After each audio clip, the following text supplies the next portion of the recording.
Hi hello ಸಮಸ್ತ ಕರ್ನಾಟಕದ ಎಲ್ಲ ಸ್ಪರ್ಧಾ ಮಿತ್ರರಿಗೆ ನಮ್ಮ ಆಲ್ ಕಾಂಪಿಟೇಟಿವ್ ಎಕ್ಸಾಮ್ಸ್ 9686 ಯೂಟ್ಯೂಬ್ ಚಾನಲ್ಗೆ ಸ್ವಾಗತ.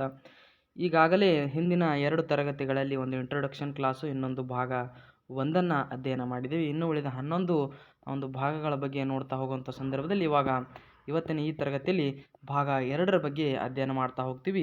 ಇದು ಕರ್ನಾಟಕ ಸರ್ಕಾರ ಗ್ರಾಮ ಲೆಕ್ಕಾಧಿಕಾರಿಗಳ ಕೈಪಿಡಿಯಿಂದ ಭಾಗ 2 ಅಧ್ಯಯನ ಮಾಡ್ತಾ ಹೋಗ್ತೀವಿ. ಇದು ಗೌರ್ಮೆಂಟ್ ಅಥೆಂಟಿಕೇಟ್ ಆಗಿರತಕ್ಕಂಥ ಒಂದು ಪುಸ್ತಕದ ಒಂದು ಸ್ಲೈಡ್ಗಳ ರೂಪದ ಒಂದು ವಿವರಣಾತ್ಮಕ ವಿಶ್ಲೇಷಣೆ ಆಗಿರ್ತಕ್ಕಂಥದ್ದು. ಈಗಾಗಲೇ ತಮಗೆ ಗೊತ್ತಿರೋ ಹಾಗೆ ವಿಲೇಜ್ ಅಕೌಂಟೆಂಟ್ ಅಡ್ಮಿನಿಸ್ಟ್ರೇಟಿವ್ ಆಫೀಸರ್ ಅಂತ ನಾವು ತಲಾಟಿ ಅಂತ ಏನು ಕರಿತಾ ಹೋಗ್ತೀವಿ, ಆ ಒಂದು ಹುದ್ದೆಗಳ ಒಂದು ಸಂಬಂಧಪಟ್ಟ ಹಾಗೆ 15ರಿಂದ 20 ಅಂಕಗಳು ಈ ಒಂದು PDF ಸ್ಲೈಡ್ ಅಥವಾ ಈ ನಮ್ಮ ಮುಂದಿನ ಕ್ಲಾಸ್ಗಳಿಂದ ಬರ್ತಾ ಹೋಗ್ತಾ ಇದ್ದಾವೆ ಅಂತಕ್ಕಂಥದ್ದನ್ನು ತಮಗೆ ಭರವಸೆಯ ಮಾತನ್ನು ಹೇಳ್ತಾ, ಅದಕ್ಕೆ ಸಂಬಂಧಪಟ್ಟಿರ್ತಕ್ಕಂಥ ಇನ್ನಿತರ ಹಲವು ವಿಚಾರಗಳನ್ನು ಇಲ್ಲಿ ತಮಗೆ ತಿಳಿಸ್ತಾ ಹೋಗ್ತೀನಿ. ಗ್ರಾಮ ಲೆಕ್ಕಾಧಿಕಾರಿಗಳ ಕೈಪಿಡಿ ಕರ್ನಾಟಕ ಸರ್ಕಾರ ಗೌರ್ಮೆಂಟ್ ಅಥೆಂಟಿಕೇಟ್ ಆಗಿರ್ತಕ್ಕಂಥ ಬುಕ್. ಈಗಾಗಲೇ ನಾನು ನಿಮಗೆ ಹಿಂದಿನ 2 ತರಗತಿಗಳಲ್ಲಿ ಹೇಳಿದ ಹಾಗೆ ಒಂದು ಇಂಟ್ರೊಡಕ್ಷನ್ ಕ್ಲಾಸು, ಇನ್ನೊಂದು ಭಾಗ 1 ತಾವು ಈಗಾಗಲೇ ನೋಡಿದ್ದೀರಿ. ಇನ್ನು ಮುಂದಿನ ಭಾಗ ಆಗಿರ್ತಕ್ಕಂತಹ ಯಾವುದಂದರೆ ಭಾಗ 2ರ ಬಗ್ಗೆ ನೋಡ್ತಾ ಹೋಗೋಣ. ಆಗಲೇ ಹೇಳಿದ ಹಾಗೆ ಭಾಗ 1 ಪೀಠಿಕೆ ಭಾಗ 1 ನೋಡಿದ್ದೀವಿ. ಇವಾಗ ಈ ಒಂದು ತರಗತಿಯಲ್ಲಿ ಭಾಗ 2ರ ಬಗ್ಗೆ ನೋಡ್ತಾ ಹೋಗೋಣ. ಇಲ್ಲಿ ಏನೆಲ್ಲ ವಿಚಾರಗಳು ಬರ್ತಾ ಹೋಗ್ತವೆ ಅಂದರೆ, ಇಲ್ಲಿ ಗ್ರಾಮ ದಪ್ತರಗಳ ನಿರ್ವಹಣೆ ಅಂತಕ್ಕಂಥ ಮೇನ್ ಟಾಪಿಕನ್ನು ಇಟ್ಟುಕೊಂಡು ಇಲ್ಲಿ ವಿವರಣೆಯನ್ನು ಮಾಡ್ತಾ ಹೋಗ್ತೀನಿ. ಗ್ರಾಮ ದಪ್ತರಗಳ ನಿರ್ವಹಣೆ, ಗ್ರಾಮದ ನಕಾಶೆಗಳು, ಆಕಾರಬಂಧ ಅಥವಾ ಫ್ರೈಸಲ್ ಪತ್ರಿಕೆ, ಹದ್ದುಬಸ್ತ ಅಂದರೆ ಗಡಿಗಳು, ಗ್ರಾಮದ ಗಡಿಗಳು ಅಥವಾ ಮೆರೆಗಳು ಅಥವಾ ಸೀಮೆಗಳು ಅಂತ ಕರಿತಾ ಹೋಗ್ತೀವಿ.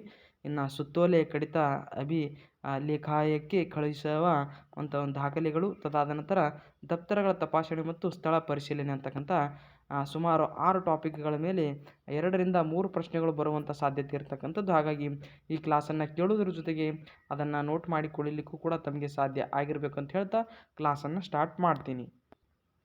ಕರ್ನಾಟಕದಲ್ಲಿ ಪ್ರಥಮ ಬಾರಿಗೆ ವಿಲೇಜ್ ಅಡ್ಮಿನಿಸ್ಟ್ರೇಟಿವ್ ಆಫೀಸರ್ ಸಂಬಂಧಪಟ್ಟಿರ್ತಕ್ಕಂಥ ಒಂದು ವಿಶೇಷವಾಗಿರುವಂಥ ಒಂದು ವಿಚಾರಗಳನ್ನು ಹೇಳುವಂಥ ಒಂದು ಚಾನಲ್ ಯಾವುದಾದ್ರೂ ಇದೆ, ಅದು ನಮ್ಮ all competitive exams 9686 YouTube channel.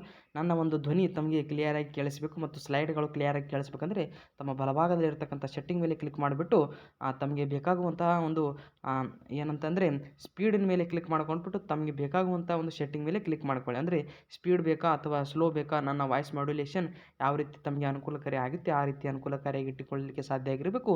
2ನೇ ವಿಚಾರ ಏನು ಹೇಳ್ಬೇಕಂದ್ರೆ, ಆರಂಭದಲ್ಲಿ ನಾನು ಇನ್ನೊಂದು ವಿಚಾರ ಏನು ಹೇಳ್ಬೇಕಂದ್ರೆ, ಒಂದು ಸ್ಲೈಡ್ಗಳು ಕ್ಲಿಯರಾಗಿ ಕೇಳಿಸ್ಬೇಕಂದ್ರೆ ಸೆಟ್ಟಿಂಗ್ ಮೇಲೆ ಮತ್ತೆ ಕ್ಲಿಕ್ ಮಾಡಿಬಿಟ್ಟು ಅಡ್ವಾನ್ಸ್ಡ್ ಮೇಲೆ ಕ್ಲಿಕ್ ಮಾಡಿಬಿಟ್ಟು 720p ಅಥವಾ 360p ಮೇಲೆ ಕ್ಲಿಕ್ ಮಾಡಿಕೊಳ್ಳೋದ್ರ ಮೂಲಕ ತಾವು ವಿಡಿಯೋನ ಅಥವಾ ಈ ಕ್ಲಾಸನ್ನು ಪರಿಣಾಮಕಾರಿಯಾಗಿ ಕೇಳಿಸಿಕೊಳ್ಳಲಿಕ್ಕೆ ಅಥವಾ ನೋಟ್ ಮಾಡಿಕೊಳ್ಳಲಿಕ್ಕೆ ಸಾಧ್ಯ ಆಗುತ್ತೆ ಅಂತಕ್ಕಂಥ ವಿಚಾರವನ್ನು ಹೇಳ್ತಾ, ಭಾಗ 2 ನಾನು ಈಗಾಗಲೇ ಪರಿವಿಡಿ ಅಥವಾ ಇಂಡೆಕ್ಸ್ನಲ್ಲಿ ಹೇಳಿದಾಗೆ ಗ್ರಾಮ ದಪ್ತರಗಳ ನಿರ್ವಹಣೆ ಅಂತ ನೋಡ್ತಾ ಹೋಗ್ತೀವಿ.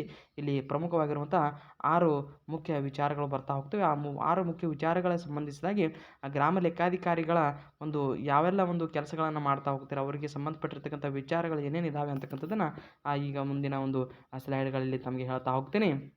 ವಿಡಿಯೋ ಎಲ್ಲ ಇಷ್ಟ ಆಗಿದರೆ ಲೈಕ್ ಮಾಡಿ, ಶೇರ್ ಮಾಡಿ, ಸಬ್ಸ್ಕ್ರೈಬ್ ಮಾಡಿ ಅಂತ ಹೇಳ್ತಾ, ಈಗ ಗ್ರಾಮ ದಪ್ತರಗಳ ನಿರ್ವಹಣೆ ಅಂತಕ್ಕಂಥದ್ದು 1ನೇ ಪಾಯಿಂಟ್ಸ್. 6 ಪಾಯಿಂಟ್ಸ್ಗಳಲ್ಲಿ 1ನೇ ಪಾಯಿಂಟ್ಸ್ ಗ್ರಾಮ ದಪ್ತರಗಳ ನಿರ್ವಹಣೆ. ಗ್ರಾಮ ಲೆಕ್ಕಿಗರು ಗ್ರಾಮಕ್ಕೆ ಸಂಬಂಧಿಸಿದಂತೆ ಈ ಕೆಳಗಿನ ಪ್ರಮುಖ ದಾಖಲೆಗಳನ್ನು ನಿರ್ವಹಿಸಬೇಕಾಗುತ್ತೆ. ಯಾಕಂದರೆ ಬಹಳಷ್ಟು ದಾಖಲೆಗಳನ್ನು ನಿರ್ವಹಿಸಬೇಕಾಗುತ್ತೆ. ಕಾಗದ ಪತ್ರಗಳಾಗಿರ್ಬೋದು, ಲೆಕ್ಕಪತ್ರದ ಪ್ರಮಾಣ ಪತ್ರಗಳಾಗಿರ್ಬೋದು, ಜೊತೆಗೆ ಸುಮಾರು ನಮ್ಮ ಒಂದು ಗ್ರಾಮದಲ್ಲಿರ್ತಕ್ಕಂತಹ ತೆರಿಗೆಗಳ ಒಂದು ಪ್ರಮಾಣ ಪತ್ರಗಳಾಗಿರ್ಬೋದು, ಆಸ್ತಿಯ ಪರಭಾರೆಯ ಪ್ರಮಾಣ ಪತ್ರಗಳಾಗಿರ್ಬೋದು, ಜೊತೆಗೆ ಇನ್ನಿತರ ಹಲವು 10 ವಿಚಾರಗಳಿಗೆ ಸಂಬಂಧಪಟ್ಟಿರ್ತಕ್ಕಂಥ ಒಂದು ಎಲ್ಲ ಲೆಕ್ಕಪತ್ರ ಮತ್ತು ದಾಖಲಾ ಪತ್ರಗಳನ್ನು ಅವರು ನಿರ್ವಹಿಸಬೇಕಾಗುತ್ತೆ.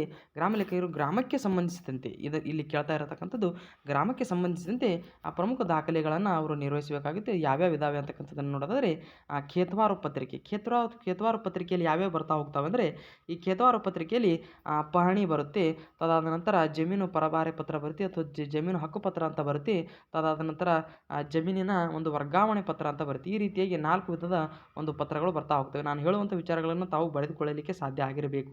ಯಾಕಂದರೆ ನಾನು ಹೇಳುವಂಥ ಪ್ರತಿಯೊಂದು ವಿಚಾರವೂ ಕೂಡ ಈ ಒಂದು ಖೇತ್ವಾರು ಪತ್ರಿಕೆಯ ಒಂದು ಹೇಳುವಂಥ ಸಂದರ್ಭದಲ್ಲಿ ಮಾತ್ರ ಅಷ್ಟವಲ್ಲದೆ ಉಳಿದ ಇನ್ನಿತರ ಹಲವು ವಿಚಾರಗಳನ್ನು ಈ ಪುಸ್ತಕ ಅಥವಾ ಈ ಸ್ಲೈಡ್ನ ಒಂದು PPT ರೂಪದಲ್ಲಿ ಇಲ್ಲದೇ ಇರತಕ್ಕಂಥ ವಿಚಾರಗಳನ್ನು ಕೂಡ ನಾನು ತಮಗೆ ಹೇಳುವಂಥ ಪ್ರಯತ್ನ ಮಾಡ್ತಾ ಇರ್ತಕ್ಕಂಥದ್ದು. ಯಾಕೆಂದರೆ ಈ ಒಂದು ವಿಚಾರಕ್ಕೆ ಸಂಬಂಧಪಟ್ಟ ಹಾಗೆ ಈಗಾಗಲೇ ನಾವು ಹಿಂದೆ ಈ ಒಂದು ಕ್ಲಾಸನ್ನು ಮಾಡಬೇಕಂದ್ರೆ ಸುಮಾರು 2ರಿಂದ 3 ಗಂಟೆಗಳ ಕ್ಲಾಸ್ ಅದಕ್ಕೆ ಸಂಬಂಧಪಟ್ಟಿರ್ತಕ್ಕಂಥ ವಿಚಾರಗಳನ್ನು ನಾವು ಕಲೆ ಹಾಕುವುದರ ಮೂಲಕ ಅದನ್ನು ತಮಗೆ ಪ್ರಚುರಪಡಿಸುವಂಥ ಸಂದರ್ಭದಲ್ಲಿ ಹಲವು ವಿಚಾರಗಳನ್ನು ನಾವು ತಮಗೆ ಹೇಳುವಂಥ ಪ್ರಯತ್ನ ಮಾಡ್ತಾ ಇರೋದರಿಂದ ತಮಗೆ ಅದನ್ನು ನೋಟ್ ಮಾಡಿಕೊಳ್ಳಲಿಕ್ಕೆ ಸಾಧ್ಯ ಆಗಿರಬೇಕು. ಖೇತ್ವಾರ ಪತ್ರಿಕೆಯಲ್ಲಿ ನೋಟ್ ಮಾಡಿಕೊಳ್ಳದೇ ಇದ್ದವರು ಇನ್ನೊಮ್ಮೆ ಬಾರಿ ಹೇಳ್ತೀನಿ, ಪಹಣಿ ಆಗಿರ್ಬೋದು, ವರ್ಗಾವಣೆ ಜಮೀನು ವರ್ಗಾವಣೆ ಪತ್ರ ಆಗಿರ್ಬೋದು, ಅಥವಾ ಜಮೀನು ಹಕ್ಕು ಪ್ರಮಾಣ ಪತ್ರ ಆಗಿರ್ಬೋದು, ಅಥವಾ ಜಮೀನಿನ ಮುಖ್ಯ ಪ್ರಮಾಣ ಪತ್ರ ಆಗಿರ್ಬೋದು, ಅಂದರೆ ಟ್ಯಾಕ್ಸ್ ಕಟ್ಟಿರ್ತಕ್ಕಂತಹ ಮೂಲ ದಾಖಲೆಗಳಾಗಿರ್ಬೋದು. ಈ ರೀತಿಯಾಗಿ ಖೇತ್ವಾರು ಪತ್ರಿಕೆಗಳನ್ನು ಗ್ರಾಮ ಲೆಕ್ಕಾಧಿಕಾರಿ ಏನು ಮಾಡ್ತಾರೆ, ಬಹಳಷ್ಟು ಸುಸಂಬದ್ಧವಾಗಿರುವಂತಹ ಮತ್ತು ಅತ್ಯಂತ ಸಂಗ್ರಹಣಕಾರಿಯಾಗಿರುವಂಥ ಒಂದು ಕಾರ್ಯ ಇದು. ಯಾಕಂದರೆ ಯಾವುದಾದ್ರೂ ಒಂದು ಏನಂದರೆ ಸಂಬಂಧಪಟ್ಟಿರ್ತಕ್ಕಂಥ ದಾಖಲೆ ಏನಾದರೂ ಕಳೆದು ಹೋದರೆ, ಮಿಸ್ ಆದರೆ ಆ ಎಲ್ಲ ಒಂದು ಜವಾಬ್ದಾರಿ ಹೊತ್ತಿರ್ತಕ್ಕಂತಹ ಗ್ರಾಮ ಲೆಕ್ಕಾಧಿಕಾರಿಗಳ ಮೇಲೆ ಒಂದು ವಿಶೇಷವಾಗಿರುವಂಥ ಕೇಸ್ ಆಗುವಂಥ ಸಾಂದರ್ಭಿಕವಾಗಿ ಬರಬಹುದು. ಓಕೆನಾ. ಈ ರೀತಿಯಾಗಿ ಖೇತ್ವಾರು ಪತ್ರಿಕೆಗಳಾಗಿರ್ಬೋದು, ಆಮೇಲೆ ಗೇಣಿ ಮತ್ತು ಪಹಣಿ ರಿಜಿಸ್ಟರ್ RTC ಅಂತ ಏನು ಕರಿತೀವಿ, ಅದಕ್ಕೆ ನಮೂನೆ 16 ಅಂತ ಏನು ನಾವು ಕರಿತಾ ಹೋಗ್ತೀವಿ, ಆ ಒಂದು ದಾಖಲೆಗಳನ್ನು ಅವ್ರು ಏನು ಮಾಡಬೇಕಂದ್ರೆ ನಿರ್ವಹಿಸಬೇಕು ಮತ್ತು ಅದನ್ನು ಚೆನ್ನಾಗಿಡಬೇಕು. ಮತ್ತು ಅದಕ್ಕೆ ಸಂಬಂಧಪಟ್ಟಿರ್ತಕ್ಕಂಥ ಮೂಲ ದಾಖಲೆಗಳು ಮತ್ತು ಅದಕ್ಕೆ ಸಂಬಂಧಪಟ್ಟಿರ್ತಕ್ಕಂಥ ಯಾವುದಾದ್ರೂ ವ್ಯಾಜ್ಯಗಳಿದ್ದರೆ, ಜಗಳಗಳಿದ್ದರೆ ಅದನ್ನು ಮೇಲಾಧಿಕಾರಿ ಕಂದಾಯ ನಿರೀಕ್ಷಕರಿಗೆ ತಿಳಿಸಬೇಕು. ತದಾದ ನಂತರ ಖಾತಾ ರಿಜಿಸ್ಟರ್ ಯಾವ ನಮೂನೆ 24ರಲ್ಲಿ ಇರುವಂತಹ ನಮೂನೆ ಯಾವುದಂದರೆ ಖಾತಾ ರಿಜಿಸ್ಟರ್ ಅಂದರೆ ಪಹಣಿಗೆ ಸಂಬಂಧಪಟ್ಟಿರ್ತಕ್ಕಂಥ ವಿಚಾರಗಳು. ಓಕೆನಾ. ಇನ್ನು ಖಿರಿದಿ ಪುಸ್ತಕ ಅಥವಾ ದಿನ ಪುಸ್ತಕ ಅಂತ ನಾವು ಕೂಡ ಕರಿತಾ ಹೋಗ್ತೀವಿ.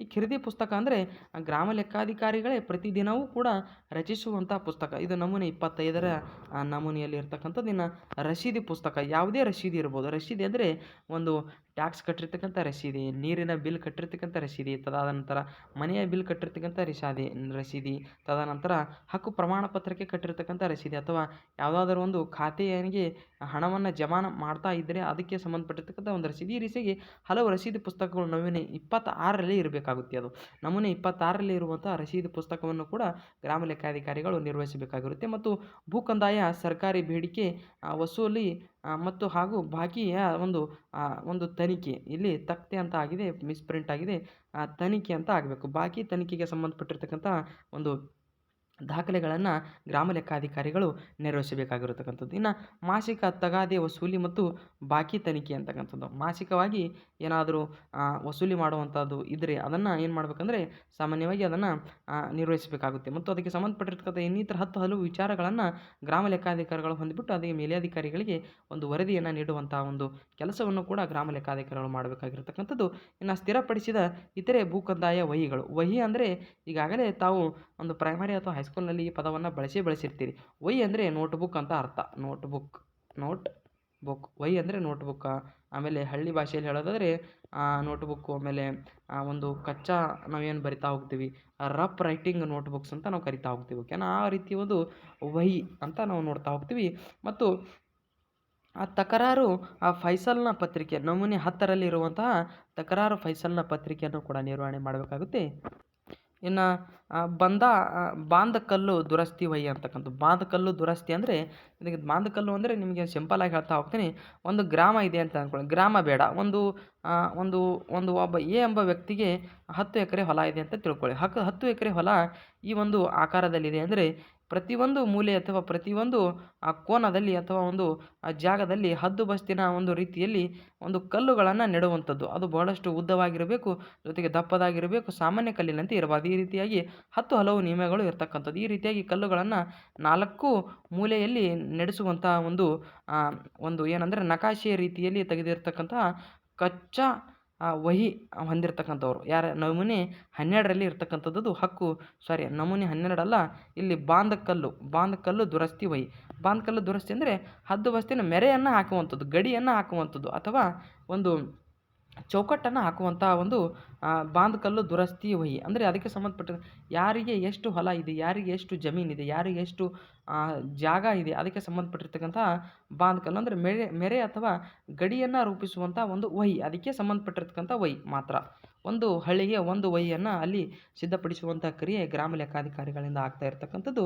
ಇನ್ನು 11ನೆಯ ಮುಖ್ಯವಾಗಿರುವಂಥದ್ದು ಹಕ್ಕು ಬದಲಾವಣೆಯ ವಹಿ ನಮೂನೆ 12ರಲ್ಲಿ ಇರ್ತಕ್ಕಂಥದ್ದು. ನಮೂನೆ 12ರಲ್ಲಿರುವಂತಹ ಹಕ್ಕು ಬದಲಾವಣೆಯ ವಹಿ ಅವರು ನಿರ್ವಹಿಸಬೇಕಾಗುತ್ತೆ. ಇನ್ನು ಹಕ್ಕು ತಕರಾರಿನ ಪ್ರಕರಣಗಳು, ವಿವಾದಾಸ್ಪದವಾಗಿರುವಂಥ ವಹಿಗಳು ನಮೂನೆ 8ರಲ್ಲಿ ಇರುವಂತಹ ಒಂದು ನಮೂನೆಗಳನ್ನು ಅವರು ನಿರ್ವಹಣೆ ಮಾಡಬೇಕಾಗುತ್ತೆ. ತದಾದ ನಂತರ ಭೂ ಕಂದಾಯ ದಂಡನಾ ಕ್ರಮ ವಹಿ, ಭೂ ಕಂದಾಯ ದಂಡ, ಯಾರಾದರೂ ದಂಡ ಅಥವಾ ಭೂ ಕಂದಾಯವನ್ನು ಕಟ್ಟದೇ ಇರುವಂಥವರ ಮೇಲೆ ಒಂದು ವೇಳೆ ಕಂದಾಯ ಅಥವಾ ದಂಡವನ್ನು ವಹಿಸುವಂಥ ಸಂದರ್ಭದಲ್ಲಿ ಯಾರ್ಯಾರು ಎಷ್ಟೆಷ್ಟು ಕಟ್ಟಿದ್ದಾರೆ ಅಂತಕ್ಕಂಥದ್ದು ಪ್ರತಿಯೊಂದು ಗ್ರಾಮಕ್ಕೂ ಒಂದೊಂದು ವಹಿ ಅಥವಾ ಒಂದೊಂದು ನೋಟ್ಬುಕ್ಕಿನ ರೀತಿಯಾಗಿ ಅವರು ರಿಜಿಸ್ಟ್ರೇಷನನ್ನು ಮಾಡುವ ಮೂಲಕ ದಾಖಲನ್ನು ಮಾಡ್ತಾರೆ. ಯಾರು? ಗ್ರಾಮ ಲೆಕ್ಕಾಧಿಕಾರಿಗಳು. ಇನ್ನು ಜಮಾಬಂದಿ ಕಮ್ಮಿ ಜಾಸ್ತಿ ಗೋಷವಾರೆ ಅಂತಕ್ಕಂಥದ್ದು. ಜಮಾಬಂದಿ ಅಂದರೆ ತೆರಿಗೆಯನ್ನು ಹೆಚ್ಚು ಕಮ್ಮಿ ಮಾಡುವಂತಹ ಒಂದು ಅಧಿಕಾರವನ್ನು ಕಂದಾಯ ನಿರೀಕ್ಷಕರು ಮತ್ತು ಗ್ರಾಮ ಲೆಕ್ಕಾಧಿಕಾರಿಗಳು ಹೊಂದಿರತಕ್ಕಂಥದ್ದು. ಇದಕ್ಕೆ ಸಂಬಂಧಪಟ್ಟಿರ್ತಕ್ಕಂಥ ಒಂದು ವಹಿ ಅಥವಾ ಒಂದು ನೋಟ್ಬುಕ್ ಅಥವಾ ಒಂದು ರಿಜಿಸ್ಟರ್ನ ಒಂದು ಸಂಪೂರ್ಣವಾಗಿರತಕ್ಕಂಥ ಜವಾಬ್ದಾರಿಯನ್ನು ಗ್ರಾಮ ಲೆಕ್ಕಾಧಿಕಾರಿಗಳು ವಹಿಸುವಂಥದ್ದು. ಇನ್ನು ಪ್ರಮಾಣೀಕೃತ ನಕಲು ನೀಡಿಕೆ ವಹಿ, ಪ್ರಮಾಣೀಕೃತ ನಕಲು ಅಂದರೆ ಯಾರಿಗಾದರೂ ಒರಿಜಿನಲ್ ಡಾಕ್ಯುಮೆಂಟ್ಸ್ನ ಒಂದು ಜೆರಾಕ್ಸ್ ಬೇಕಾಗಿರುತ್ತೆ. ಆ ಜೆರಾಕ್ಸ್ ಅವರಿಗೆ ಕೊಟ್ಟಿದ್ದೀವಿ, ಈ ದಿನಾಂಕದಂದು ಕೊಟ್ಟಿದ್ದೀವಿ, ಇವರಿಗೆ ಕೊಟ್ಟಿದ್ದೀವಿ ಅಂತಕ್ಕಂಥ ಒಂದು ದಾಖಲನ್ನು ಮಾಡಿಕೊಳ್ಳುವಂತಹ ಒಂದು ವಹಿ ಅಂದರೆ ನೋಟ್ಬುಕ್. ಆ ಒಂದು ನೋಟ್ಬುಕ್ ಸಪ್ರೇಟಾಗಿ ಪ್ರತಿಯೊಂದು ಗ್ರಾಮಕ್ಕೂ ಕೂಡ ಒಂದೊಂದು ಏನು ಮಾಡ್ತಾ ಹೋಗ್ತಾರೆ ಅಂದರೆ ವಹಿಯನ್ನು ಇಟ್ಟುಕೊಂಡಿರ್ತಾರೆ. ಇನ್ನು ಫಸಲು ಗೋಷವಾರೆ ಅಂದರೆ ಇದಕ್ಕೆ ಸಂಬಂಧಪಟ್ಟಿರುವ ಯಾಯ ಹಳ್ಳಿ ಅಥವಾ ಯಾಯ ಒಂದು ಊರುಗಳಲ್ಲಿ ಗ್ರಾಮ ಲೆಕ್ಕಾಧಿಕಾರಿಗಳು ಅಂದರೆ ಸುಮಾರು 4ರಿಂದ 5 ಹಳ್ಳಿಗಳು ಅವರ ಒಂದು ಅಡಿಯಲ್ಲಿ ಬರ್ತಾ ಇದ್ದು, ಅದಕ್ಕೆ ಸಂಬಂಧಪಟ್ಟಿರ್ತಕ್ಕಂಥ ಪ್ರತಿಯೊಂದು ಹಳ್ಳಿಯ ಒಂದು ಫಸಲು ಅಂದರೆ ಆ ಒಂದು ಬೆಳೆಯನ್ನು ಬೆಳೆದಿದ್ದರು ಅಥವಾ ಬೆಳೆಯನ್ನು ಬೆಳೆಯಬೇಕಾಗಿದ್ದರು ಅಥವಾ ಬೆಳೆಯನ್ನು ಮುಂದೆ ಬೆಳೆಯಬೇಕು ಅಂತ ಅಂದ್ಕೊಂಡಿದ್ದರು. ಅದಕ್ಕೆ ಸಂಬಂಧಪಟ್ಟಿರ್ತಕ್ಕಂಥ ಆ ಫಸಲನ್ನು ಯಾವ ಹಳ್ಳಿಯಲ್ಲಿ ಎಷ್ಟು ಎಕರೆ ಭೂಮಿಯಷ್ಟು ಆ ಒಂದು ಸಂಬಂಧಪಟ್ಟ ಹಾಗೆ ಬೆಳೆಗೆ ಸಂಬಂಧಪಟ್ಟ ಹಾಗೆ ಎಕರೆ ಜಾಗ ಅಥವಾ ಆ ಒಂದು ಹೆಕ್ಟರ್ನಲ್ಲಿ ಇದೆ ಅಂತಕ್ಕಂಥ ಒಂದು ವಹಿಯನ್ನು ಅವರು ಇಟ್ಟುಕೊಂಡಿರ್ತಾರೆ. ಮತ್ತು ಬಂಜರು ತನಿಖೆ ಅಂದರೆ ಯಾವ ಒಂದು ಊರಿನಲ್ಲಿ ಎಷ್ಟು ಬಂಜರು ಭೂಮಿ ಪ್ರದೇಶ ಇದೆ ಮತ್ತು ಅದು ಯಾರಿಗೆ ಸೇರಿದೆ ಮತ್ತು ಆ ಒಂದು ಬಂಜರು ಪ್ರದೇಶದಲ್ಲಿ ಏನಾದರೂ ಚಟುವಟಿಕೆಗಳು ನಡೀತಾ ಇದ್ದಾವಾ ಅಥವಾ ಏನಾದರೂ ಚಟುವಟಿಕೆ ನಡೆಸಲಿಕ್ಕೆ ಒಂದು ಸಂದರ್ಭ ಅನುಸೂಚಿಸಿಯಾಗಿರುವಂತಹ ಒಂದು ಸ್ಥಳ ಅದು ಇದೆಯಾ ಅಥವಾ ಅಲ್ಲಿ ಏನಾದರೂ ಗಿಡ ಮರಗಳು ಕಡಿಮೆ ಇದ್ದಾವೆ ಅಥವಾ ಒಂದು ಬಂಜರು ಭೂಮಿಯಲ್ಲಿ ಏನಾದರೂ ನೀರು ಸಿಗುತ್ತಾ, ಇಂಥ ಎಲ್ಲ ವಿಚಾರಗಳನ್ನು ಅವರು ನೋಡ್ತಾ ಹೋಗ್ತಾರೆ. ಇನ್ನು ಕುಳವಾರು ಬಾಕಿ ಪಟ್ಟಿಯ ಬಗ್ಗೆ ಕೂಡ ಅವರು ಆ ಒಂದು ಪ್ರಮುಖವಾಗಿರುವಂತಹ ಒಂದು ಕಾರ್ಯವನ್ನು ನಿರ್ವಹಿಸ್ತಾರೆ. ಮತ್ತು ಗ್ರಾಮದ ಸಾಮಾನ್ಯ ಅಂಕಿ ತನಿಖೆಯನ್ನು ಮಾಡ್ತಾ ಹೋಗ್ತಾರೆ. ಗ್ರಾಮದ ಸಾಮಾನ್ಯ ಅಂಕಿ ಅಂಶಗಳಲ್ಲಿ ಒಂದು ಜನಸಂಖ್ಯೆ ಬರುತ್ತೆ, ಮತದಾರರ ಪಟ್ಟಿ ಅಂತ ಬರುತ್ತೆ, ಆಮೇಲೆ ನೀರಿನ ಕೊಳಗಳನ್ನು ಹೊಂದಿರತಕ್ಕಂಥ ಒಂದು ಮನೆಗಳ ಸಂಖ್ಯೆ ಬರುತ್ತೆ, ತದಾದ ನಂತರ ಒಟ್ಟು ಮನೆಗಳ ಸಂಖ್ಯೆ ಬರುತ್ತೆ, ತದಾದ ನಂತರ ಉನ್ನತ ಮನೆಗಳಂತ ಬರುತ್ತೆ ಮತ್ತು ಕೆಳದರ್ಜೆಯ ಮನೆಗಳಂತ ಬರ್ತವೆ. ಅದರಲ್ಲಿ ವಿಶೇಷವಾಗಿ ಅತಿ ಹೆಚ್ಚು ಆದಾಯವನ್ನು ಹೊಂದಿರತಕ್ಕಂಥವರ ಒಂದು ಪಟ್ಟಿ ಬರುತ್ತೆ, ಅತ್ಯಂತ ಕಡಿಮೆ ಆದಾಯವನ್ನು ಹೊಂದಿರತಕ್ಕಂಥವರ ಪಟ್ಟಿ ಬರುತ್ತೆ, ಒಂದು ಜಾತಿಗಳ ಒಂದು ಪಟ್ಟಿ ಬರುತ್ತೆ, ಯಾವ್ಯಾವ ಕಾಸ್ಟಿನ ಎಷ್ಟೆಷ್ಟು ಜನ ಆ ಹಳ್ಳಿಯಲ್ಲಿ ಇದ್ದಾರೆ ಅಂತಕ್ಕಂಥದ್ದು ಬರುತ್ತೆ. ಈ ರೀತಿಯಾಗಿ ಹಲವು ಗ್ರಾಮದ ಸಾಮಾನ್ಯ ಅಂಕಿಅಂಶಗಳು ಅಲ್ಲಿ ಬರ್ತಾ ಹೋಗ್ತವೆ. ಇನ್ನು ಗ್ರಾಮ ಲೆಕ್ಕಿಗರು ಹೊಂದಿರಬೇಕಾದ ಇತರೆ ವಹಿಗಳು, ಈಗ ನಾವು ನೋಡ್ತಾ ಇರತಕ್ಕಂಥ ವಹಿಗಳು ಸುಮಾರು 19 ವಹಿಗಳನ್ನು ನೋಡ್ತಾ ಬಂದ್ವಿ. ಈಗ ನಾವು ಗ್ರಾಮ ಲೆಕ್ಕಿಗರು ಹೊಂದಿರಲೇಬೇಕಾಗಿರ್ತಕ್ಕಂಥ ಇತರೆ ವಹಿಗಳು, ಈ ವಹಿಗಳು ಕೆಲಸ ಭಾಳಷ್ಟು ಇರೋದಿಲ್ಲ. ಬದಲಿಗೆ ಈ ವಹಿಗಳು ಇಲ್ಲದೆ ಗ್ರಾಮ ಲೆಕ್ಕಾಧಿಕಾರಿಗಳು ಕೆಲಸವನ್ನು ನಿರ್ವಹಿಸಲಿಕ್ಕೆ ಸಾಧ್ಯ ಆಗುವುದಿಲ್ಲ. ಯಾಕೆಂದರೆ ಒಂದು ರೀತಿಯ ಉಸಿರಾಡಲಿಕ್ಕೆ ಗಾಳಿ ಬೇಕು, ಆದರೆ ಗಾಳಿ ಸೃಷ್ಟಿಸಲಿಕ್ಕೆ ಮನುಷ್ಯ ಬೇಕಾಗಿಲ್ಲ. ಆ ರೀತಿಯ ಈ ಒಂದು ಪದದ ಅರ್ಥ ನಾನು ಹೇಳ್ತಾ ಇರತಕ್ಕಂಥದ್ದು. ಬಹುಶಃ ತಮಗೆ ಅರ್ಥ ಆಗಿದೆ ಅಂತ ಭಾವಿಸ್ತಾ ಇಲ್ಲಿ ಗ್ರಾಮ ಲೆಕ್ಕಾಧಿಕಾರಿಗಳು ಹೊಂದಿರಬೇಕಾದ ಇತರೆ ವಹಿಗಳ ಬಗ್ಗೆ ನೋಡೋದಾದರೆ ಆಕಾರ ಬಂದ ಅಥವಾ ಫೈಸಲ್ ಪತ್ರಿಕೆ ಅಂತಕ್ಕಂಥದ್ದು, ಆಕಾರ ಬಂದ ಪತ್ರಿಕೆಗಳು ಇರ್ತಕ್ಕಂಥದ್ದು. ಇನ್ನು ಗಿಡ ಮರಗಳ ಪತ್ರಿಕೆ, ಯಾವ್ಯಾವ ಗಿಡ ಮರಗಳು ಇದ್ದಾವೆ ಮತ್ತು ಯಾವ ತಳಿಗಳಿದ್ದಾವೆ, ಯಾವ ಪ್ರಭೇದಕ್ಕೆ ಸೇರಿದ್ದಾವೆ ಅಂತಕ್ಕಂಥ ಒಂದು ವಹಿ ಅವ್ರ ಹತ್ರ ಇರ್ತವೆ, ನೋಟ್ಬುಕ್ ಇರ್ತವೆ. ಇನ್ನು ಜನನ ಮರಣ ರಿಜಿಸ್ಟರ್, ಇದಂತೂ ಇರಲೇಬೇಕಾಗುತ್ತೆ. ಓಕೆನಾ? ಜನನ ಮರಣ ರಿಜಿಸ್ಟರ್ ಅಂದರೆ ಜನನ ಮರಣ ಒಂದು ದಾಖಲಾತಿಗೆ ಸಂಬಂಧಪಟ್ಟಿರ್ತಕ್ಕಂಥ ಒಂದು ವಹಿ ಅಥವಾ ನೋಟ್ಬುಕ್ ಇರತಕ್ಕಂಥದ್ದು. ಅದಾದ ನಂತರ ಆವಕ ಜಾವಕ ರಿಜಿಸ್ಟರ್, ಆವಕ ಜಾವಕ ಅಂದರೆ ಆಮದು ಮತ್ತು ರಫ್ತು ಏನಾದರೂ ಆಗ್ತಾ ಇದೆಯಾ ಹಳ್ಳಿಗೆ ಅಥವಾ ಒಂದು ಆನ್ಲೈನ್ ಡಿಜಿಟಲ್ ಏನಾದರೂ ಇದೆಯಾ, ಇಂಥ ಎಲ್ಲ ಒಂದು ವಿಚಾರಗಳನ್ನು ಅವ್ರ ಹತ್ರ ಇಟ್ಕೋಬೇಕು. ಇದೇನು ಭಾಳಷ್ಟು ಇಂಪಾರ್ಟೆಂಟ್ ಇಲ್ಲ. ಹಾಗಾಗಿ ಇಲ್ಲಿ ಗ್ರಾಮ ಲೆಕ್ಕಿಗರು ಹೊಂದಿರಬೇಕಾದ ಇತರೆ ವಹಿಗಳು ಅಂತ ಕೊಟ್ಟಿರ್ತಕ್ಕಂಥದ್ದು. ಇದು ಭಾಳಷ್ಟು ಇಂಪಾರ್ಟೆಂಟ್ ಇಲ್ಲ, ಬಟ್ ಇರಲೇಬೇಕಾಗುತ್ತೆ. ಯಾಕಂದರೆ ಒಬ್ಬ ಗ್ರಾಮ ಲೆಕ್ಕಾಧಿಕಾರಿಯಾಗಿ ಇದ್ದಾನೆ ಅಂತ ಅಥವಾ ಇರಬೇಕಾಗಿದೆ ಅಂದರೆ ಅವನಿಗೆ ಎಲ್ಲ ಒಂದು ಹಲವು ವಿಚಾರಗಳು ಗ್ರಾಮಕ್ಕೆ ಸಂಬಂಧಪಟ್ಟಿರ್ತಕ್ಕಂಥದ್ದು ಇರಲೇಬೇಕಾಗುತ್ತೆ. ಇನ್ನು ಸುತ್ತೋಲೆ ಕಡತ ಬಗ್ಗೆ ಕೂಡ ಒಂದು ವಹಿಗಳು ಇರತಕ್ಕಂಥದ್ದು. ಇನ್ನು ಮತದಾರರ ಪಟ್ಟಿ, ನಾನು ಈಗಾಗಲೇ ಈ ಮೇಲಿನ ವಿಚಾರಗಳನ್ನು ಹೇಳುವಂಥ ಸಂದರ್ಭದಲ್ಲಿ ಗ್ರಾಮದ ಸಾಮಾನ್ಯ ಅಂಕಿಅಂಶಗಳು ಇರುವಂಥ ಸಂದರ್ಭದಲ್ಲಿ ಮತದಾರರ ಪಟ್ಟಿಯನ್ನು ಕೂಡ ಗ್ರಾಮ ಲೆಕ್ಕಾಧಿಕಾರಿಗಳು ಹೊಂದಿರುತ್ತಾರೆ ಅಂತಕ್ಕಂಥದ್ದನ್ನು ಹೇಳ್ತಾ ಇರ್ತಕ್ಕಂಥದ್ದು. ಮತದಾನ ಕೇಂದ್ರಗಳ ಪಟ್ಟಿ, ಒಂದು ಹಳ್ಳಿಯಲ್ಲಿ ಸುಮಾರು 3ರಿಂದ 4 ಏನಂದರೆ ಮತದಾನದ ಕೇಂದ್ರಗಳು ಇರಬಹುದು. ಆದರೆ ಸಾಮಾನ್ಯವಾಗಿ 1ರಿಂದ 2 ಮಾತ್ರ ಖಾಯಮಾಗಿದ್ದು 3ರಿಂದ 4 ಮಾತ್ರ ಒಂದು ಹಳ್ಳಿಯಲ್ಲಿ ಇರಬೇಕು ಅಂತಕ್ಕಂಥದ್ದನ್ನು ಹೇಳ್ತಾ ಹೋಗ್ತಾರೆ. ಇನ್ನು ಮುಂದಿನ ಒಂದು ವಿಚಾರದ ಬಗ್ಗೆ ನೋಡುವಂಥ ಸಂದರ್ಭದಲ್ಲಿ ಇತರೆ ವಹಿಗಳಿಗೆ ಸಂಬಂಧಪಟ್ಟ ಹಾಗೆ ವಿಚಾರಗಳನ್ನು ನೋಡುವಂಥ ಸಂದರ್ಭದಲ್ಲಿ ಏಕಸಾಲ ಲಿಲಾವು ಮಾಡುವ ಜಮೀನುಗಳ ರಿಜಿಸ್ಟರ್ ಅವರು ಹೊಂದಿರ್ತಾರೆ ಮತ್ತು ದೊಡ್ಡ ಹಿಡುವಳಿದಾರರು, ಚಿಕ್ಕ ಹಿಡುವಳಿದಾರರು ಹಾಗೂ ಅತಿ ಚಿಕ್ಕ ಹಿಡುವಳಿದಾರರ ರಿಜಿಸ್ಟರನ್ನು ಕೂಡ ಹೊಂದಿರುತ್ತಾರೆ.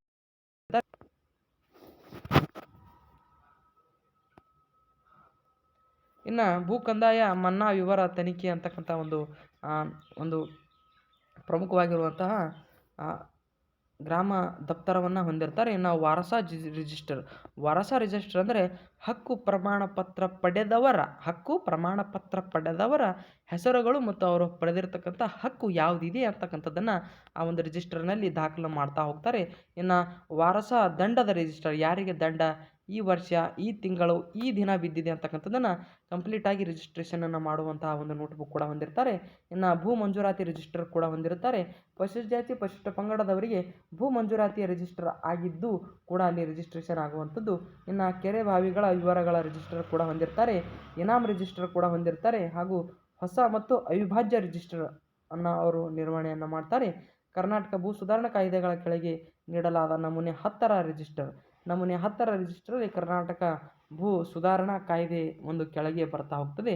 ನಮೂನೆ 10 ಇದು ಬಹುಶಃ ಪ್ರಶ್ನೆ ಕೇಳುವಂಥ ಸಾಧ್ಯತೆ ಇರತಕ್ಕಂಥದ್ದು. ನಮೂನೆ ನಂಬರ್ 10ರ ರಿಜಿಸ್ಟರ್ ಯಾವುದಕ್ಕೆ ಸಂಬಂಧಿಸಿದೆ ಅಂತ ಕೇಳಬಹುದು. ಕರ್ನಾಟಕ ಭೂ ಸುಧಾರಣೆ ಕಾಯ್ದೆಗೆ ಒಂದು ಅಡಿಯಲ್ಲಿ ಬರ್ತಕ್ಕಂಥ ಒಂದು ರಿಜಿಸ್ಟರ್ ಅಥವಾ ವಹಿ ಅಥವಾ ನೋಟ್ಬುಕ್ ಅಂತಕ್ಕಂಥದ್ದು ತಮಗೆ ಗೊತ್ತಿರಲಿ. ಇನ್ನು ಗ್ರಾಮದ ದೇವಸ್ಥಾನಗಳ ರಿಜಿಸ್ಟರ್, ಯಾವ ದೇವಸ್ಥಾನಗಳಿದೆ, ಯಾವ್ಯಾವ ಜಾತಿಯ ದೇವಸ್ಥಾನಗಳಿದ್ದಾವೆ, ಯಾವ ದೇವಸ್ಥಾನ ಅತಿ ಹೆಚ್ಚು ಜನರನ್ನು ಆಕರ್ಷಿಸುತ್ತೆ ಅಥವಾ ಯಾವ ದೇವಸ್ಥಾನದಲ್ಲಿ ಅತಿ ಹೆಚ್ಚು ಏನಂದರೆ ವರಮಾನ ಇದೆ ಅಂತಕ್ಕಂಥದ್ದನ್ನು ಇಲ್ಲಿ ಅವರು ಹೊಂದಿರಬೇಕಾಗುತ್ತೆ. ಇನ್ನು ಹಿಡುವಳಿದಾರರ ತನಿಖೆಯನ್ನು ಕೂಡ ಅವರು ಹೊಂದಿರಬೇಕಾಗುತ್ತೆ. ಇನ್ನು ಸಾಮಾಜಿಕ ಭದ್ರತಾ ಯೋಜನೆಯಡಿ ಬರುವ ಯಾವತ್ತು ಯೋಜನೆಗಳು ಅಂದರೆ ಮುಖ್ಯವಾಗಿ ಯಾವೆಲ್ಲ ಒಂದು ಯೋಜನೆಗಳು ಮುಖ್ಯವಾಗಿ ಅವರ ಒಂದು ಅಡಿಯಲ್ಲಿ ಬರ್ತಾ ಹೋಗ್ತವೆ ಅಂತಕ್ಕಂಥದ್ದನ್ನು ನೋಡೋದಾದರೆ ಇಲ್ಲಿ ವೃದ್ಧಾಪ್ಯ ವೇತನ ಅಂದರೆ 60 ವರ್ಷ ಮೇಲ್ಪಟ್ಟವರಿಗೆ ನೀಡುವಂತಹ ಸರ್ಕಾರದ ಒಂದು ಹಣ ಎಷ್ಟು ಇರುತ್ತೆ ಅಂದರೆ ಅದು ಸುಮಾರು 1200ರಿಂದ 1500ರವರೆಗೆ ಆ ಒಂದು ಹಣ ಇರತಕ್ಕಂಥದ್ದು. ಆಮೇಲೆ ಅಂಗವಿಕಲರ ವೇತನ ಅದು ಸುಮಾರು 1200ರಿಂದ 1800ರವರೆಗೂ ಕೂಡ ಆ ಒಂದು ವೇತನ ಇರತಕ್ಕಂಥದ್ದು ಅಂಗವಿಕಲರ ವೇತನ. ಇನ್ನು ವಿಧವಾ ವೇತನ, ಅದಾದ ನಂತರ ರಾಷ್ಟ್ರೀಯ ಕೌಟುಂಬಿಕ ನೆರವು ಯೋಜನೆ, ಅನ್ನಪೂರ್ಣ ಯೋಜನೆ, ಅಂತ್ಯ ಸಂಸ್ಕಾರ ಸಹಾಯಧನ ಯೋಜನೆ, ಸಂಧ್ಯಾ ಸುರಕ್ಷಾ ಯೋಜನೆ, ದೇವದಾಸಿ ಪಿಂಚಣಿ ಯೋಜನೆ ಸುಮಾರು 2200 ರೂಪಾಯಿವರೆಗೆ ಈ ಒಂದು ದೇವದಾಸಿ ಪಿಂಚಣಿ ಯೋಜನೆ ಏರಿಕೆಯಾಗಿರ್ತಕ್ಕಂಥದ್ದು. ಈ ರೀತಿಯಾಗಿ ಇದಕ್ಕೆ ಸಂಬಂಧಪಟ್ಟಿರ್ತಕ್ಕಂಥ ಯಾವುದೇ ತೊಂದರೆ ಅಥವಾ ಸಮಸ್ಯೆ ಇದ್ದರೆ ಅದನ್ನು ಡೈರೆಕ್ಟಾಗಿ ಅಥವಾ ನೇರವಾಗಿ ಗ್ರಾಮ ಲೆಕ್ಕಾಧಿಕಾರಿಗಳೇ ಅದನ್ನು ನಿರ್ವಹಿಸಬೇಕಾಗಿರ್ತಕ್ಕಂಥದ್ದು. ಈ ರೀತಿಯಾಗಿ ಸಾಮಾಜಿಕ ಭದ್ರತಾ ಯೋಜನೆಯಡಿಯೂ ಕೂಡ ಈ ಒಂದು ಬರುವಂಥ ಅನೇಕ ಹಲವು 10 ಯೋಜನೆಗಳಿಗೆ ಗ್ರಾಮ ಲೆಕ್ಕಾಧಿಕಾರಿಗಳೇ ಪ್ರತ್ಯಕ್ಷ ಮತ್ತು ಪರೋಕ್ಷವಾಗಿ ಕಾರಣೀಕರ್ತರಾಗಿರ್ತಕ್ಕಂಥದ್ದು. ಇನ್ನು ಮುಂದಿನ ಒಂದು ವಿಚಾರದ ಬಗ್ಗೆ ನೋಡೋದಾದರೆ ಇಲ್ಲಿ ಆದರ್ಶ ವಿವಾಹ ಯೋಜನೆ ಅಂತ ಕೂಡ ನೋಡ್ತಾ ಹೋಗ್ತೀವಿ. ಇನ್ನು ಮುಂದಿನ ವಿಚಾರದ ಬಗ್ಗೆ ನೋಡುವಂಥ ಸಂದರ್ಭದಲ್ಲಿ ಗ್ರಾಮದ ನಕಾಶೆಗಳು ಅಂತ ನೋಡ್ತಾ ಹೋಗ್ತೀವಿ 2ನೇ ಒಂದು ಪಾರ್ಟಲ್ಲಿ. ಈ ಗ್ರಾಮದ ನಕಾಶೆಗಳು ಅಂತ ಸಂದರ್ಭದಲ್ಲಿ ಭೂಮಾಪನ ಇಲಾಖೆಯವರು ಪೂರೈಸಿದ ಗ್ರಾಮ ನಕಾಶೆಗಳನ್ನು ಪ್ರತಿಯೊಬ್ಬ ಗ್ರಾಮ ಲೆಕ್ಕಾಧಿಕಾರಿಯು ತನ್ನ ಸಾಜ್ಯದಲ್ಲಿ ಬರುವ ಯಾವತ್ತು ಗ್ರಾಮಗಳ ಬಗ್ಗೆ ಇಡಬೇಕಾಗುತ್ತದೆ. ಈ ಗ್ರಾಮ ನಕಾಶೆಯ ಗ್ರಾಮದಲ್ಲಿ ಹರಿಯುವ ನದಿ, ನಾಲೆ, ಹಳ್ಳ, ರಸ್ತೆ, ಕೆರೆ ಇತ್ಯಾದಿಯ ಪ್ರಮುಖ ಭೂ ಗುರುತುಗಳನ್ನು ಒಳಗೊಂಡಿರಬೇಕು. ಒಂದು ಗ್ರಾಮ ಇದೆ ಅಂದರೆ ಒಂದು ಕಂಪ್ಲೀಟ್ ಆಗಿರ್ತಕ್ಕಂಥ ಒಂದು ಗ್ರಾಮ ಇದೆ ಅಂದರೆ ಗ್ರಾಮೆಯಲ್ಲಿ ಒಂದು ಹಳ್ಳ ಬರುತ್ತೆ, ಒಂದು ನದಿ ಬರುತ್ತೆ, ಇಲ್ಲೊಂದು ದೇವಸ್ಥಾನ ಬರುತ್ತೆ, ಇಲ್ಲೊಂದು ಶಾಲೆ ಬರುತ್ತೆ, ಇಲ್ಲೊಂದು ಹಳ್ಳ ಬರುತ್ತೆ, ತದಾದ ನಂತರ ಇಲ್ಲಿ ಜನರನ್ನು ಕೇಂದ್ರೀಕರಿಸುವಂತಹ ಒಂದು ಸ್ಥಳ ಬರುತ್ತೆ ಅಥವಾ ಇಲ್ಲಿ ಒಂದು ಅಂಗಡಿಗಳ ಸ್ಥಾನ ಬರುತ್ತೆ, ಇಲ್ಲಿ ಮುಖ್ಯವಾಗಿರುವಂಥ ರಸ್ತೆ ಬರುತ್ತೆ. ಈ ರೀತಿಯಾಗಿ ಕಂಪ್ಲೀಟ್ ಆಗಿರತಕ್ಕಂಥ ಒಂದು ನಕಾಶೆಯನ್ನು ಗ್ರಾಮ ಲೆಕ್ಕಾಧಿಕಾರಿಗಳು ಹೊಂದಿರಲೇಬೇಕಾಗಿರ್ತಕ್ಕಂಥದ್ದು ಕಡ್ಡಾಯ. ಇನ್ನು ಆಕಾರ ಬಂಧ ಅಥವಾ ಫೈಸಲ್ ಪತ್ರಿಕೆ, ಏನಿದು ಆಕಾರ ಬಂಧ ಅಥವಾ ಫೈಸಲ್ ಪತ್ರಿಕೆ ಅಂದರೆ ಈ ವಹಿಯನ್ನು ಮೋಜಣಿ ಇಲಾಖೆಯವರು ತಯಾರಿಸಿ ಪೂರೈಸಿದ್ದು ಪ್ರತಿಯೊಂದು ಗ್ರಾಮದಲ್ಲಿ ನಿರ್ವಹಿಸಲಾಗುತ್ತಿದೆ. ಇದರಲ್ಲಿ ಗ್ರಾಮದ ಪ್ರತಿಯೊಂದು ರಿಸನಿಂದ ಒಟ್ಟು ಕ್ಷೇತ್ರ ಫೋಟ್ ಖರಾಬ್ ಅಂದರೆ ನಾನು ನಿಮಗೆ ಹೇಳ್ತಾ ಬರ್ತೀನಿ ನೋಡಿ ಇವಾಗ ಒಟ್ಟು ಕ್ಷೇತ್ರ ಇನ್ನು ಫೋಟ್ ಖರಾಬ್ ಅಂತಕ್ಕಂಥದ್ದು. ಈ ರೀತಿಯಾಗಿ 10 ಹಲವು ವಿಚಾರಗಳನ್ನು ಅಲ್ಲಿ ಹೊಂದಿರತಕ್ಕಂಥದ್ದು. ಭೂಮಿ ವರ್ಗೀಕರಣ ಹಾಗೂ ಇನ್ನಿತರ ಏನಂದರೆ ಆಚರಣೆ ಮಾಡಿದ ಭೂ ಕಂದಾಯ ವಿವರಗಳನ್ನು ಒಳಗೊಂಡಿರ್ತಕ್ಕಂಥದ್ದು.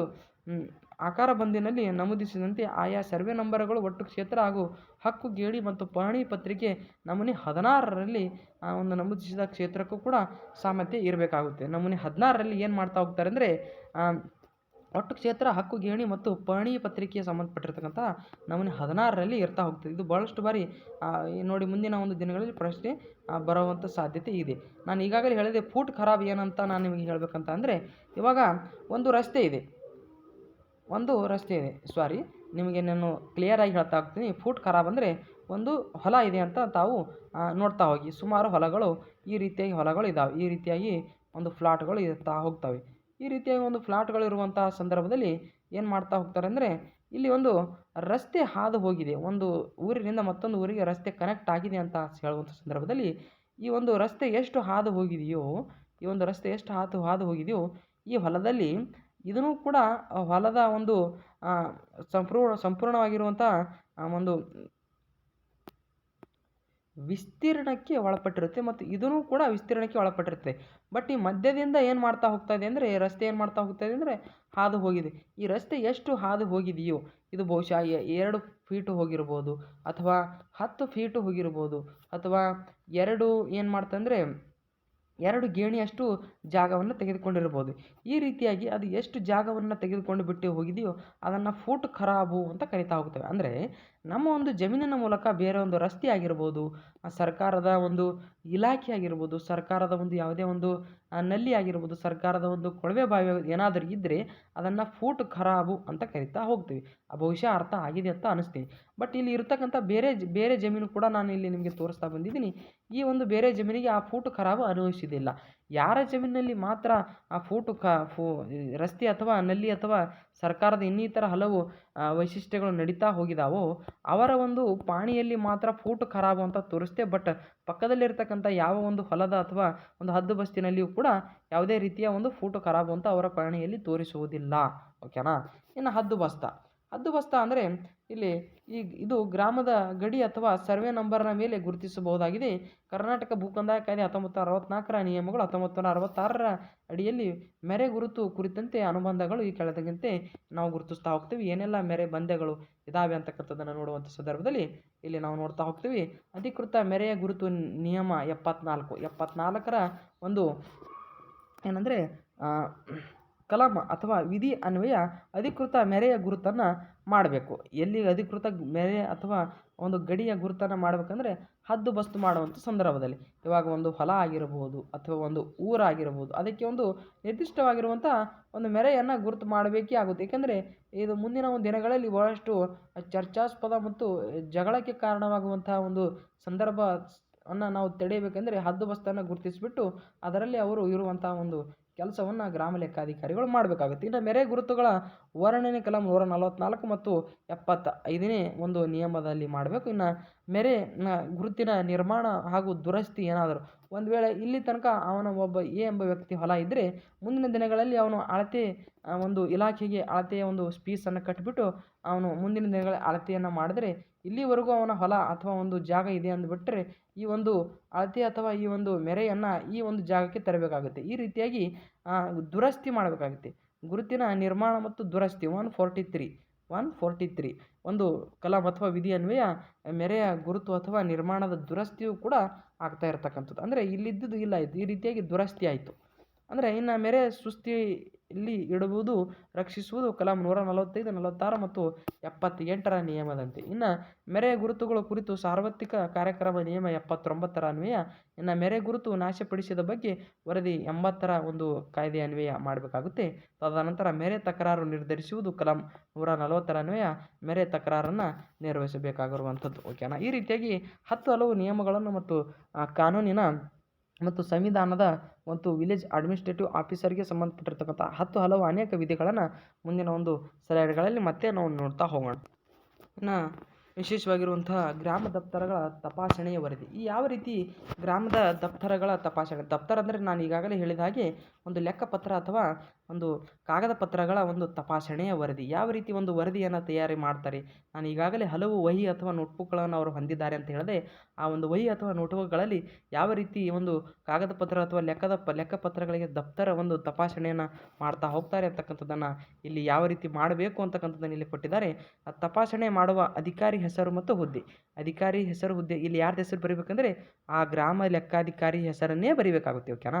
ಇನ್ನು ತಪಾಸಣೆ ತಪಾಸಣೆಯ ದಿನಾಂಕ ಯಾವ ದಿನಾಂಕ ಇರುತ್ತೆ ಮತ್ತು ಹಿಂದಿನ ತಪಾಸಣೆ ದಿನಾಂಕ ಮತ್ತು ಯಾರು ತಪಾಸಣೆ ಮಾಡಿದ್ದರು, ಹಿಂದೆ ವಿಲೇಜ್ ಅಕೌಂಟೆಂಟ್ ಯಾರಿದ್ದರು ಮತ್ತು ಆ ತಪಾಸಣೆ ಮಾಡಿರ್ತಕ್ಕಂಥ ದಿನಾಂಕ ಯಾವುದು ಮತ್ತು ಈಗ ನಾನು ಬರಿತಾ ಇರತಕ್ಕಂಥ ದಿನಾಂಕ ಯಾವುದು, ಈ ರೀತಿಯಾಗಿ ಬರೆದ್ಬಿಟ್ಟು ಗ್ರಾಮ ಲೆಕ್ಕಾಧಿಕಾರಿ ಹೆಸರು ಮತ್ತು ಯಾವ ದಿನಾಂಕದಿಂದ ಕಾರ್ಯವನ್ನು ನಿರ್ವಹಿಸ್ತಾ ಇದ್ದಾನೆ ಅಂತಕ್ಕಂಥದ್ದನ್ನು ಕೂಡ ಬರೀಬೇಕಾಗುತ್ತೆ.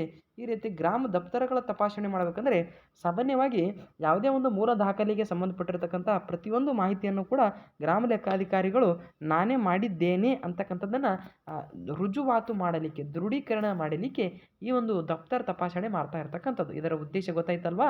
ಇವಾಗ ಮುಂದಿನ ವಿಚಾರದ ಬಗ್ಗೆ ನೋಡುವಂಥ ಸಂದರ್ಭದಲ್ಲಿ ಇಲ್ಲಿ ಗ್ರಾಮ ಲೆಕ್ಕಾಧಿಕಾರಿಯ ಸಾಜ್ಯಾದ ಹೆಸರು ಮುಖ್ಯ ವಾಸಸ್ಥಳ ಹಾಗೂ ಸಾಜ್ಯದಲ್ಲಿ ಬರುವ ಗ್ರಾಮಗಳು ಗ್ರಾಮ ಲೆಕ್ಕಾಧಿಕಾರಿಯು ತಮ್ಮ ಮುಖ್ಯ ಕಾರ್ಯಸ್ಥಳದಲ್ಲಿ ವಾಸ ಮಾಡುತ್ತಾನೆ, ಹೇಗೆ ಇಲ್ಲವಾದರೆ ಬೇರೆ ಸ್ಥಳದಲ್ಲಿ ವಾಸಿಸಲು ಸಂಬಂಧಪಟ್ಟವರಿಂದ ಅನುಮತಿ ಪಡೆದಿದ್ದಾನೆ ಹೇಗೆ ಅಂತಕ್ಕಂಥದ್ದು. ಅಂದರೆ ಇಲ್ಲಿ ಗ್ರಾಮ ಲೆಕ್ಕಾಧಿಕಾರಿ ಒಂದು ಹೆಸರನ್ನು ಬರೀಬೇಕಾಗಿದ್ದರೆ ವಾಸಸ್ಥಳದ ಹೆಸರನ್ನು ಬರೀಬೇಕಾಗಿರತಕ್ಕಂಥದ್ದು ಇಲ್ಲಿ ಕೇಳ್ತಾ ಇರ್ತಕ್ಕಂಥದ್ದು.